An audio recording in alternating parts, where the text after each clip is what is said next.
ವೀಕ್ಷಕರೇ, ಚಿತ್ರರಂಗದ ಮೇಲೆ ಯಾರ ಕಣ್ಣು ಬಿದ್ದಿದೆಯೋ ಗೊತ್ತಿಲ್ಲ. ಹಿರಿಯ ನಟರಿಂದ ಹಿಡಿದು ಕಿರಿಯ ನಟರವರೆಗೂ ಸಾವನ್ನಪ್ಪುತ್ತಲೇ ಇದ್ದಾರೆ. ಅದರಲ್ಲಿ ಈಗ ತಾನೇ ತಮ್ಮ ಪ್ರತಿಭೆಯ ಮೂಲಕ ಚಿತ್ರರಂಗಕ್ಕೆ ಪರಿಚಯಿಸುತ್ತಿರುವಂತಹ ನಟ ನಟಿಯರೇ ಸಾವನ್ನಪ್ಪುತ್ತಿದ್ದಾರೆ. ಇದೀಗ ಅದೇ ಸಾಲಿಗೆ ಸೇರಿದ ಮತ್ತೊಬ್ಬ ಹಿರಿಯ ನಟಿ ಸಾವನ್ನಪ್ಪಿದ್ದಾರೆ.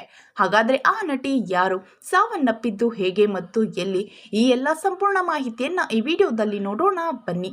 ಅದಕ್ಕೂ ಮುನ್ನ ಕಷ್ಟಪಟ್ಟು ತಮ್ಮ ಪ್ರತಿಭೆಯ ಮೂಲಕ ಬೆಳಕಿಗೆ ಬಂದಿರುವ ಕಲಾವಿದರನ್ನ ನೀವು ಕೂಡ ಇಷ್ಟಪಡುವುದಾದರೆ ತಪ್ಪದೆ ಈ ವಿಡಿಯೋವನ್ನ ಲೈಕ್ ಮಾಡಿ, ಹಾಗೆ ನಮ್ಮ ಚಾನೆಲ್ ಅನ್ನ ಸಬ್ಸ್ಕ್ರೈಬ್ ಮಾಡಿ ನಮ್ಮನ್ನ ಬೆಂಬಲಿಸಿ. ಹೌದು, ಆ ನಟಿ ಬೇರಾರು ಅಲ್ಲ, ಪವಿತ್ರ ಜಯರಾಮ್ ಅವರು.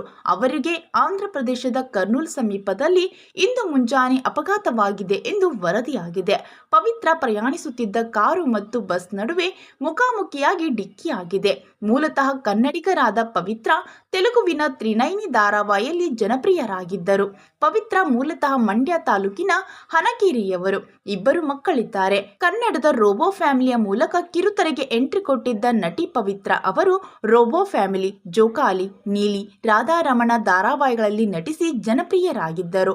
ಆದರೆ ತೆಲುಗುವಿನ ತ್ರಿನೈನಿ ಧಾರಾವಾಹಿ ಅವರಿಗೆ ಖ್ಯಾತಿ ತಂದುಕೊಟ್ಟಿತು. ಈ ರೀತಿಯಾಗಿ ಸಾವನ್ನಪ್ಪಿರುವ ನಟಿಯ ಬಗ್ಗೆ ನಿಮ್ಮ ಅಭಿಪ್ರಾಯವನ್ನ ತಪ್ಪದೆ ಕಮೆಂಟ್ ಮೂಲಕ ತಿಳಿಸಿ. ಧನ್ಯವಾದಗಳು.